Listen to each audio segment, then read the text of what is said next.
Muchas gracias. Seguimos conversando con Fred Álvarez, aquí en La Silla Rota, sobre temas de religión y política. Abordábamos la crisis que tuvieron los legionarios, que han ido depurándose internamente, Fred. Pero tú estuviste en la Secretaría de Gobernación, especialmente en temas de asuntos religiosos, derechos humanos, y con varios presidentes de la República en distintas épocas, con Carlos Salinas de Gortari, que emprendió una gran reforma a la Constitución para darle más visibilidad, yo creo, a las iglesias, más reglamentación también, con Ernesto Zedillo, más adelante con Felipe Calderón. ¿Cómo has visto la evolución del Estado mexicano y en general el tema de las iglesias, del gobierno frente a las iglesias? Yo creo que el tema de las iglesias lo han pasado a un tercer y cuarto lugar. El presidente Salinas lo tenía en primerísimo lugar.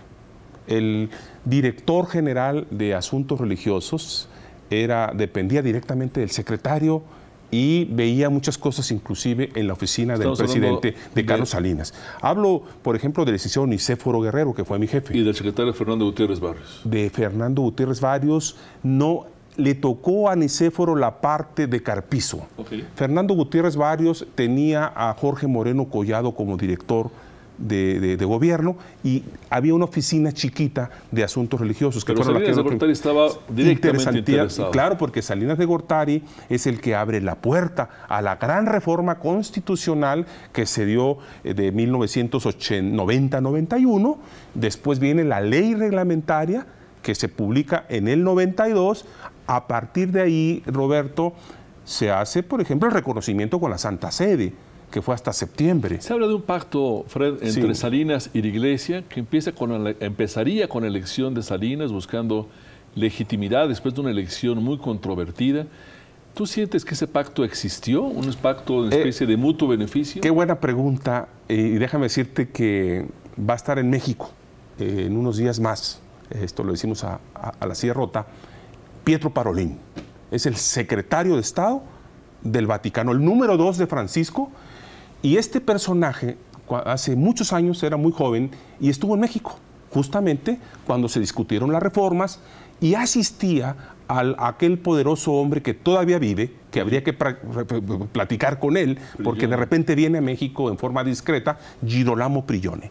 Girolamo Prigione fue el nuncio, el hombre capaz de hacer no te digo pacto, pero sí hubo un acercamiento para abrir las relaciones y darle reconocimiento, no solamente a la Iglesia Católica, Roberto, a todas las iglesias. Don Fernando Gutiérrez Barrios no estaba tan convencido de la reforma. Inclusive yo recuerdo que hubo comentarios ahí que únicamente se iban a dar 20 registros. Y nuestra sorpresa es que hoy, en 2014, tenemos en la Secretaría de Gobernación más de 8,000 registros de todas las denominaciones que tú te puedes imaginar. 8,000 registros. Más de 8,000 registros. La figura es como 8,000 religiones. Pues no, porque la Iglesia Católica tiene... O varianzas, digamos. Sí, exacto, pero son variantes. No es lo mismo hablar, que estamos hablando de los legionarios, hablar de los jesuitas, o hablar de los dominicos, o hablar de los grupos que no pertenecen a grupos diocesanos. ¿Sí? No, la Iglesia Católica son muchas iglesias, son muchas corrientes. En México hay aproximadamente 16,000 sacerdotes, pero hay un montón de mujeres, muchas congregaciones femeninas. Cada congregación tiene su registro. Entonces, Salinas, ¿tú ves que lo veía desde el punto de vista de convicción religiosa de la sociedad, del pueblo, o como un ejercicio de política dura? Yo creo que Salinas estaba convencido de la reforma.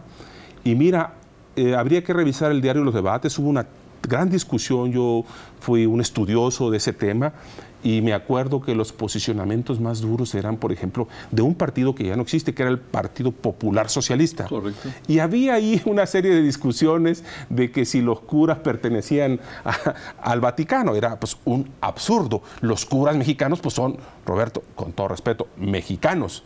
Y era increíble. Pero el debate era si estaban subordinados a un Estado extranjero. Con todísimo respeto, eso es un debate. Digo, discúlpame que me da risa, porque muchos políticos, incluso mucha gente, traía ese planteamiento del discurso. No, habría que ver la realidad.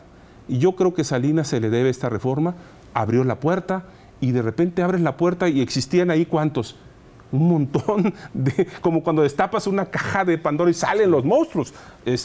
Muchos registros, muchas gentes y muchas denominaciones. Aquí en la esquina tienes, por ejemplo, a la Iglesia de la Cienciología, que por cierto no tiene registro, pero también tienes la Iglesia de la Santa Muerte, la Iglesia del Niño Fidencio, en fin. Los grupos, ¿La Santa Muerte tiene registro? Ya no tiene registro. Se lo quitaron. Tuvo registro un poco ahí raro, porque ella no va y solicita registro como Santa Muerte, sino como una iglesia católica tradicional.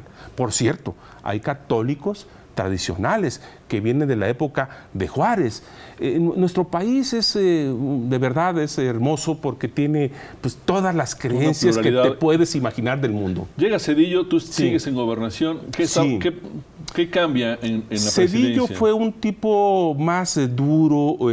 Le costó mucho trabajo a Zedillo entender algunas cosas. Yo vi el caso, por ejemplo, con Samuel Ruiz García, el obispo de San Cristóbal de las Casas, que era digamos, el coco del presidente Zedillo. Pero está entreverado con el estallamiento del movimiento zapatista. Sí, bueno, estaba Marcos. Claro. Y se asumía que había un nexo, digamos, entre por lo menos la insurgencia social en Chiapas y la iglesia.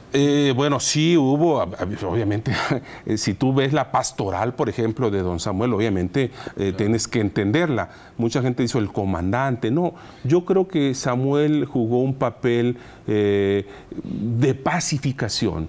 Don Samuel, podemos estar no de acuerdo, creo que pudo controlar los grandes demonios que se daban, ¿no? No en balde, cuando se muere, inclusive el mismo subcomandante Marcos, el presidente Calderón, porque él se muere en la época de Calderón, van y le hacen un reconocimiento. Su cuerpo es velado, recuerdo, aquí en México, en el CUP, y luego se lo llevan a San Cristóbal de las Casas. Estuvo Miguel Ángel Granado Chapa, el padre Miguel Concha. Yo escribí un largo texto sobre eso. Una enorme implantación social. Eso fue Chiapas. Habría que entender el fenómeno de Chiapas y creo que el gobierno de Zedillo hizo algunos cambios. Te recordarás, estaba Esteban Moctezuma Barragán como secretario de Gobernación. Como secretario. Luego viene Emilio Chofet, hoy secretario de Educación. Dejan a Esteban en el aire precisamente por el conflicto chapaneco. Y había ahí un subsecretario con un gran olfato, porque creo que esa es la clave, Roberto, el funcionario que esté. Y lo quiero decir, que es el señor Andrés Macié Berlanga. Discúlpeme, don Andrés. Andrés creo que tuvo ese olfato, esa sensibilidad para entender el asunto. Y fue un hombre que pudo mediar. No voy a pecar si te doy un dato. Cuando nombran, por ejemplo, a Norberto Rivera Carrera, y justamente en el nombramiento de Norberto Rivera asume la Secretaría de Gobernación Emilio Chofet y se hace en Palacio Nacional. Y el personaje que no estaba ahí era don Andrés Macié. ¿Dónde estaba don Andrés? Estaba con Norberto Rivera, sí, haciendo su trabajo.